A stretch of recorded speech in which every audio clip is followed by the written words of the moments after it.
Yo, yo, yo guys, check, kamusta mga idol? At ito na, grabe mga lodi. Bakbakan na sa Senado mga idol, nagkakaputukan na, barilan na mga lods. Tanga, ang lupit eh. Yung pati yung mga reporter, nag-iiyakan na mga, grabe. Grabe, ayan oh, grabe na. Putukan na sa Senado mga lods, no? Nagkaroon ng gulatan. Alam nyo, hula ko lang ha. Kasi ayon sa mga pinagtagpi-tagpi kong investigasyon habang nanonood ako dito, binakbakan daw ng NBI yung isang building sa GSIS, di ba? Ayun daw gusto nila dun dumaan. Hula ko lang to ha, pwedeng mali ako ha. Hula ko lang.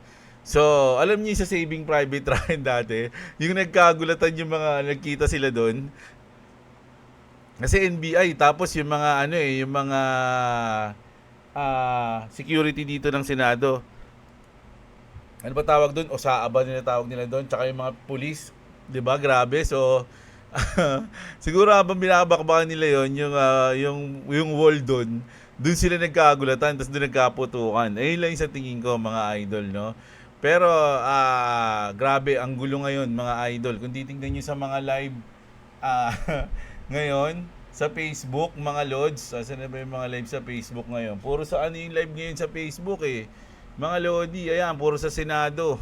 Ayan, si Senator, sino ba to? Si Alan Peter. 'Di ba? Nag-live na siya, nangingi na siya ng tulong sa iba't ibang mga ano. Grabe. So, antindi nangyayari. Dapat, sabi ko, dapat yung mga politiko, yun nila yung bigyan nila ng baril, tapos sila nila yung magbarilan para maubos na yung mga buhaya sa Pilipinas. 'Di ba? Sila na lang, mga idol, huwag sila mandami ng mga sibilyan. Pero grabe napaka-entertaining talaga ng politika sa Pilipinas, mga lods, no? Ang lupit mga lodi, no? At nakakapagtaka sa nangyayari ngayon, hindi man lang nagbibigay ng opinion yung pinuno ng Pilipinas, ha? Mga lods, at mukhang tahimik lang, ha? Mukhang siya ata yung secret director, eh. Secret director? Pwede naman siya magsalita agad dyan, mag-live. Tapos utusan niya na, oy, magsitigil kayo. Ganun, di ba? Kaya lang, wala eh. Tahimik mo, pinapanood niya lang siguro yan, mga lods. Ewan natin ha. So, kung anong ginagawa niya ngayon habang nanonood siya, mga idol, no? Titignan natin. Pero grabe, grabe mga idol. Ang tindi na nangyayari ngayon sa Senado. Kayo na ako pag gusto mag-upload ng video eh. Kaya lang napipigilan ako sa sa mga nangyayari sa TV. Mga lods, no, nakikita natin. So ano mas sabi nyo rito sa atin, mga lodi? Mukhang kapanapanabik yung mga nangyayari ngayon na, pero sa tingin ko wala sila ma-arresto diyan, hindi nila makuha yung si Bato. Mali yung nila diskarte nila mga idol eh. Hindi nila yun makuha, hindi na nila mauulit yung ginawa nila dati. Papalag na yan mga idol. Meron talagang mga papalag diyan mga idol, no? Hindi katulad ng dati, walang pumalag eh. 'Di ba? Bit nila yung presidente si Digong, binitbit nila, walang pumalag eh. Pero dito, papalag yan mga lods. Andyan, maraming senador na papalag diyan. So, sa tingin ko wala silang makukuha ngayon diyan. Na? Gumawa lang sila ng komosyon at pag-uusapan ulit kinabukasan mga idol. At sa tingin ko medyo hindi makakatulog yung yung mga senador ngayon, mga idol, no? Ayun, nag-live si Senator Peter, oh. Pati nga si Senator Pia. Galit na galit si Senator Pia dito, mga lods. Tapos si Tito Soto naman, mga lodi, nagreklamo si Tito Soto kasi lumabas siya sa Senado, pinagbabato yung sasakyan niya ng mga supporter dito ni Bato, mga idol. Pinagbabato yung sasakyan niya. So nagreklamo ngayon parang na-disappoint siya sa mga PNP kasi hindi siya pinotektahan. Hindi na control yung crowd, kumbaga, parang ganun. No? So grabe yung nangyayari ngayon, mga idol. Hanggang anong oras kaya to? Hindi ba inaantok to mga to? Mga lodi, antokin kaya to? Mukhang mapupuyat din ako. Gusto ko kasi masubaybayan to, mga idol eh. Yun ang nangyayari ngayon eh. Hindi, sa tingin ko lang to mga idol kapag pinilit nilang kunin si Bato, magwawala yung mga mga supporter ng Duterte diyan. Magwawala yan. Mapapasubo sila dyan, magkakaroon ng magiging madugo yan, mga idol. Hindi sa mga pulis ha, syempre sa mga supporter, wala namang magamit yung mga supporter eh. 'Di ba? Pag kumbaga, maraming magdi-deads diyan. If ever na magsipalag tong mga to, mga idol. So, grabe, alam nyo isang kung tutusin, isang utos lang ng presidente yan eh. Na paalisin niya lahat ng mga nandyan eh. Utusan niya yung NBI kasi 'di ba, alam ko executive sa under na executive 'yun. So, pwede niya utusan yung kaya lang bakit hindi niya ginagawa. Kanina pa nagkakaroon ng kumusyon, wala man lang siyang paramdam. Ang lupit, men. Yung ako ikaw presidente, hindi nangyari sa ano ko. Ay, mga senador ko dun ah. Oh, di ba? Tigil niya. No, pwedeng ganun eh. Kaya siya wala, nood lang oh. Pabili pa ng popcorn. Bahala sila dyan. Maubos na yung mga buhaya. Bahala kayo dyan, mga idol ha. So mag-update na tayo. Grabe. Ito, malupit to.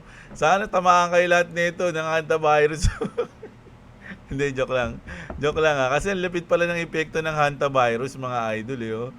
Scientists confirm that hantavirus can shrink your tutoy. Tutoy size by up to 3 inches. Grabe. Mukhang kailangan ko nito ah. Medyo nalaki ako sa tutoy ko. Lumit lang ng konti. Hindi joke lang.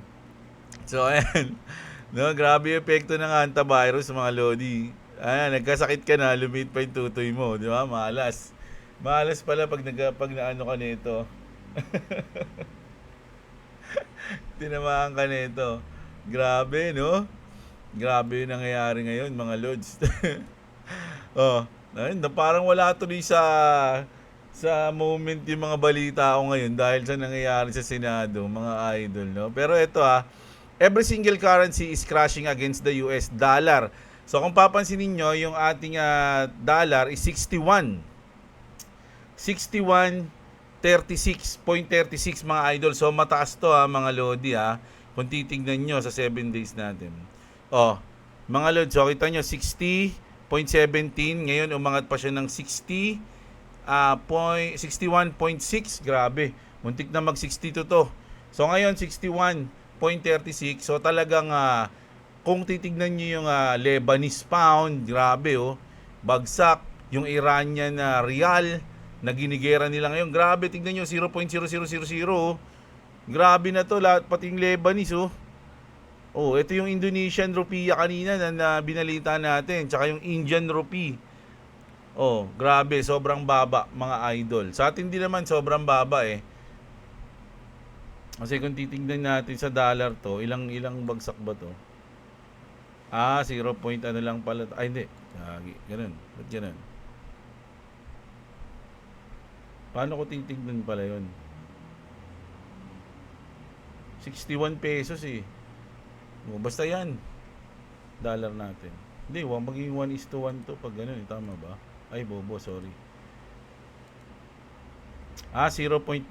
Ganyan lang. Ay, hindi, pares lang Ba't ganun? Ang hirap tignan pala. So, sa ako na bahanin yan. Basta 61 pesos tayo, mga idol, per dollar. Tignan niyo sa kanila, ang daming zero. Mga lods, 'di ba? Ang daming zero. So, dito tayo ngayon.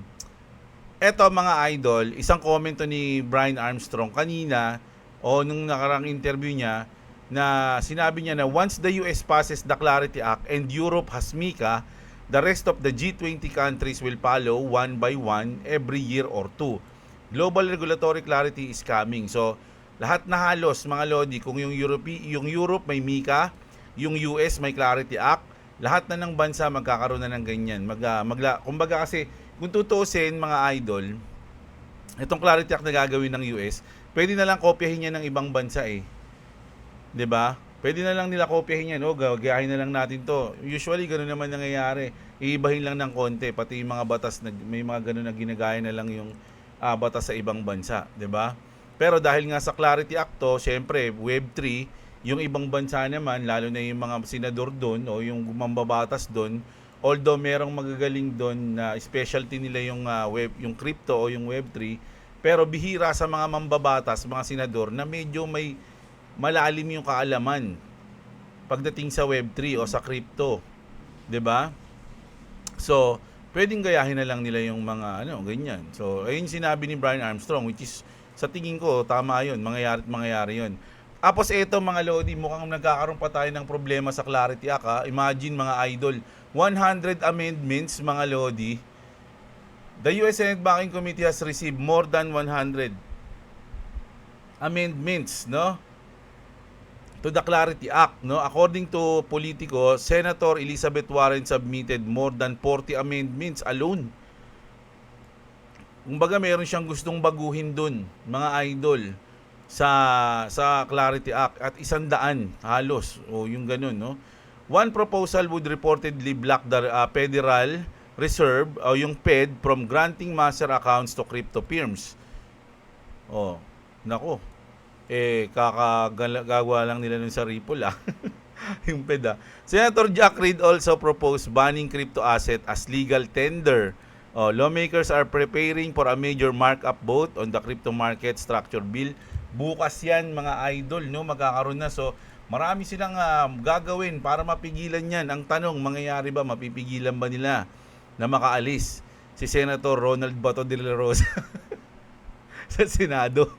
Hindi, itong bill na to, mga lods, no? Pero sa tingin ko, hindi na yan. Sana mga idol, once na ma-delay o kung ano man mangyari mga lodi, huwag na kayong umasa na magiging madali pa yung ngayon na yung chance, kumbaga. This is the moment na mga idol Pero once na mapigilan pa yan o kung ano man, mukhang delikado na yan sa mga susunod na buwan. Okay? Pero ito naman, ang ganda nito kasi yung XRP Ledger mismo, mga lodi, has reached a record 332,230 wallets holding at least 10,000 XRP. Sana all may 10,000 XRP. Mga idol, imagine nasa 300,000 na tao plus ang may hawak na tigte 10,000 na XRP. Grabe, no? Sana meron tayong ganyan. Dapat may ganyan na ako nun Kaya bumili tayong sasakyan. So nawala na yung ganyan natin. Sobrang onti na lang ng ating XRP. On-chain data shows steady growth in large XRP holders since June 2024.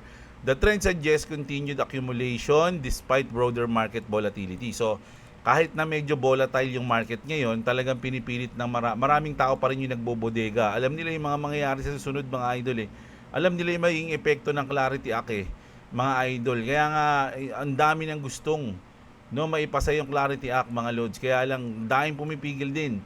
Analysts view rising mid to large wallet activity as a long-term bullish signal. So, pang long-term yung mga holders na yan. Many investors appear to be accumulating XRP during fear-driven market condition. Wallet growth has now fully recovered from the February crypto market crash. So, yung bumagsak noon, nung February, mga lodi, umabot tayo ng 1.1 point something. At ngayon, ay doon sila nagbodega. Ngayon, ano na yun? Medyo profitable na yung kanilang mga assets. So ngayon, sobrang volatile ngayon mga lods. Natuwa na nga ako kanina kasi umangat na siya dito. Kanina lang to habang nanonood ako ng balita. Ayan alas 6 ng hapon. Tapos nung alas 6 ng hapon, ayun na. Bumaba na siya. Ngayon alas 9, medyo bumaba siya ng 1.42 mga lods. Ito, at least simula nung May 10, 3 days from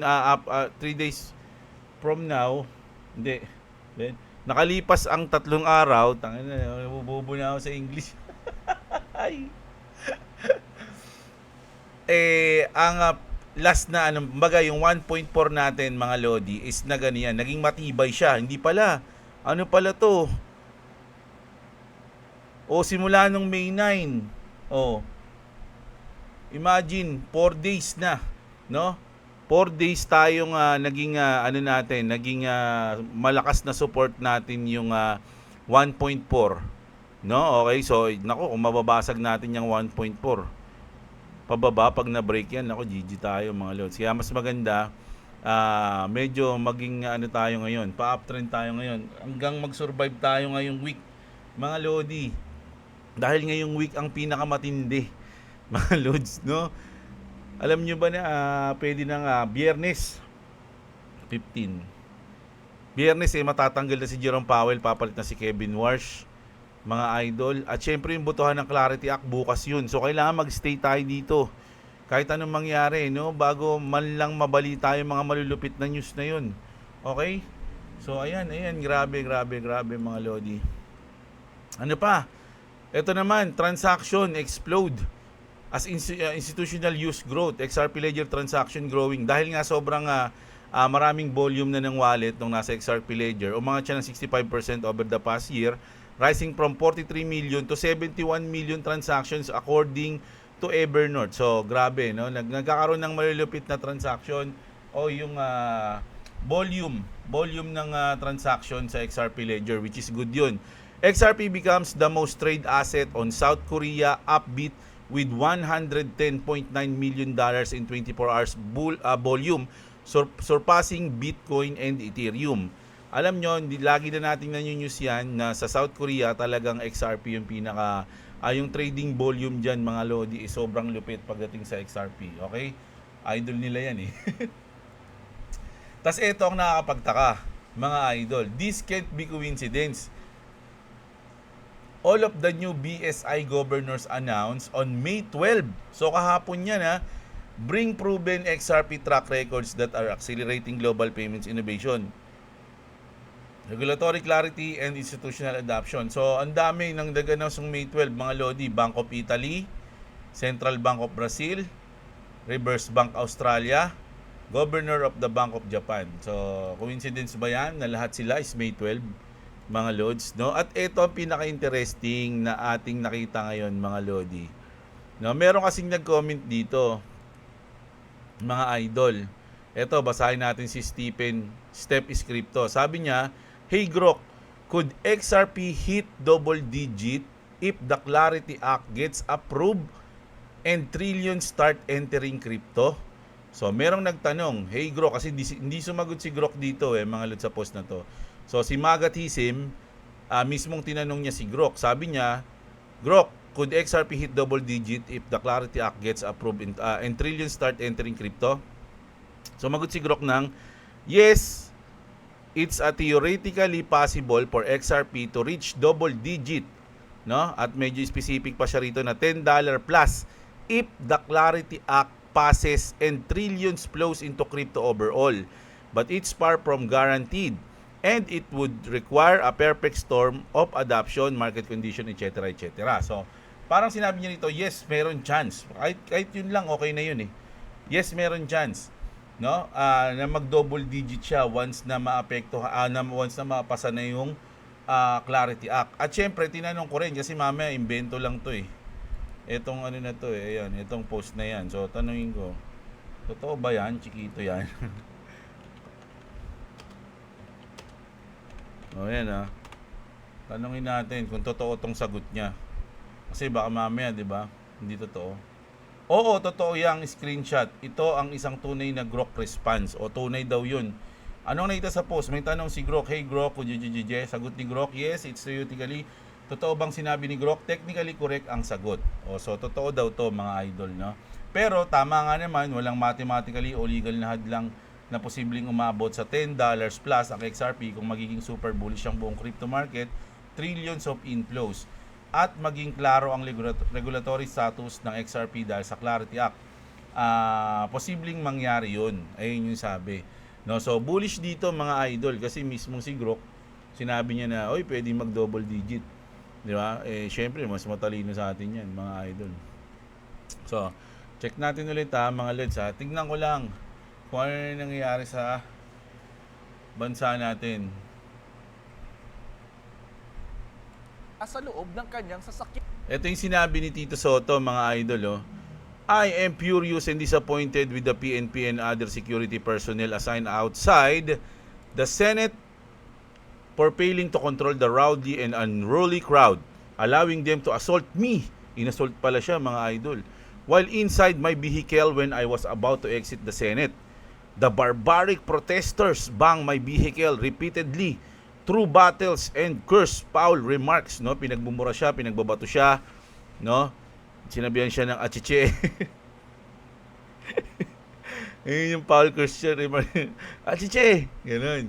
They can see that I'm driving alone with no bodyguard. So mag-isa lang pala si Tito Sen dun. Ilang truck ng PNP ang nakadeploy sa Senate tapos ganito. Ganito na baka walang respeto at walang hiya ang mga taga-suporta ng ilang DDS ng ilang Duterte supporters. Hindi, nakalagay dito. Kasi ayun yun ayun yung parang gusto niya sabihin Ganito na baka walang hiya, walang respeto at walang hiya. Ay pala, sorry. Ang mga taga-suporta ng ilang senador na nagrarally. Siyempre sinasabihan niya ng mga senador, sila Bato, 'di ba? Sila Robin. So, ganun 'yan, mga idol. So, medyo SIS. Kaya meters away, ito yung labas, no? Sa labas ng Senate, sa loob. Saan to? Kasi baka makapiright tayo may action at meron yatang movement dito. Oh, meron daw movement, mga idol. Grabe yung nangyayari. O, nag-evacuate na sila.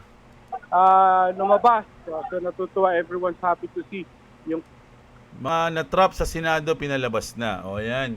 Pinalabas na raw. Yung mga natrap, mga idol. Grabe naman yan. So, ito mga Lodi, ito. Gusto ko mag-comment kayo dito. Lupitan nyo yung mga comment nyo sa mga news natin ngayon.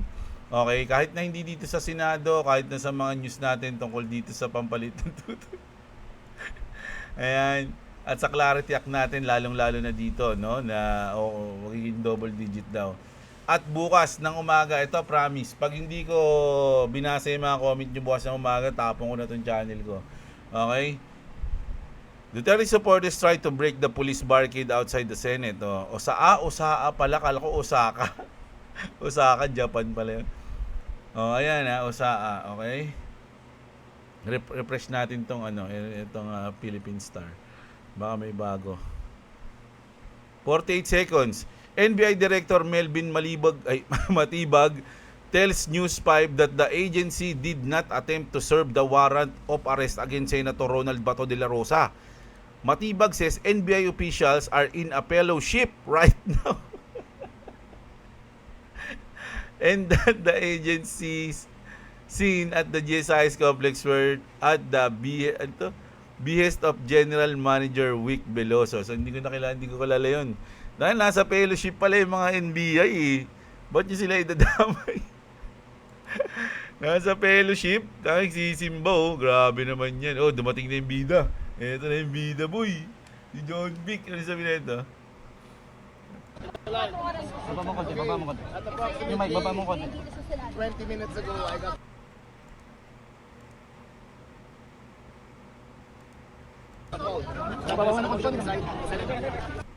Bilis masyado.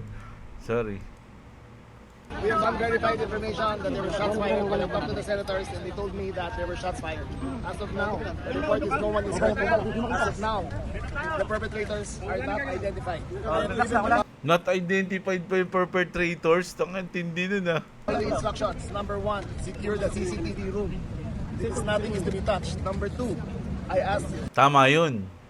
Kailangan hindi magalaw yung CCTV. Kasi dun makikita ang lahat ng pangyayari. Doon nakita kung paano nadapa si Senator Bato. So dapat doon din makita kung paano nagkaputukan, okay? The Senate President to allow me to enter with General Ladrin with 30 policemen to secure the senators. That is my number 1 priority, to secure the senators. I will give a press conference after I know more. Okay? Secretary, nasa loob pa po ba si Senator Bato? Everyone inside, and I will not arrest Senator Bato. Just to be clear, I will not arrest him. I am not here to arrest him. I am here to secure everyone. Okay? Sino po ang nagpaputok ng baril? We don't know. Let me through. Secretary, may NBI ba talaga sa loob? Ay, matindi yun mga Lodi. So, yun yung nangyayari ngayon Grabe. Bad trip si Tito Sen. Antay, sira. Sino kaya magbabayad ng niya, kotse niya? Tapos sasabihin niya yung privilege fee siya yung bukas. Mga pinagbabata yung sakyan ko. Grabe kayo Gagawin yan, no? So, ayan, grabe. So, comment kayo Promise, bukas babasahin ko yung inyong mga comment, mga idol. Pangako yan. No? Medyo matindi lang yung nangyari ngayong gabi na to. At kanina pa ako nanonood ng balita grabe Habang nagluluto ako, grabe hindi ko alam kung na-entertain ako ng ano. Na-excite ako sa mangyayari, kung ano mangyayari, mga lods, no? Kasi doon mo lang makikita yung mga tao na for me lalo na yan, kayo na nag-live si Senator Alan Peter Cayetano. Usually makikita mo sila mga nakapustura, elegante, parang respetado, no? Taas noo. Kasi pag mga ganitong gulo, doon mo na sila makikita na natatakot, doon mo sila makikita na natataranta sila, doon mo makikita yung tsura nila na, uy, mga natatakot din pala tong mga to, no? Parang normal na tao din pala sila. Parang ganun. No, kanina tinitignan ko, mga lodi, pinagmamasdan ko sila sa sa mga ganyang sitwasyon no? So, grabe. Merong mga naka-composure pa rin. No, si Senator Robin, nakita ko composure lang siya, hindi siya natatakot naglalakad lang siya. Sinusundan siya ng mga ng mga reporter. Sinasabi niya sa mga reporter, "Doon kayo delikado dito, huwag niyo sundan." Ginaganon niya lang. Sabi ko, mukhang magko-costume na si Robin ng baby ama. Idol ko pa naman yun sa baby ama. Ang tindi ng ginawa niya dun So, ayan. Grabe. So, bukas tayo. Maganda magbasa ng comment bukas. Lupitan niyo yung mga comment nyo lalo na yung mga comment nyo tungkol dito sa Senado nangyari. Okay? Lupitan nyo mga idol, anong masasabi nyo. So, kita-kits tayo. Maraming salamat sa mga nanood. Magandang araw sa inyo mga kapatid. At what up mga idol.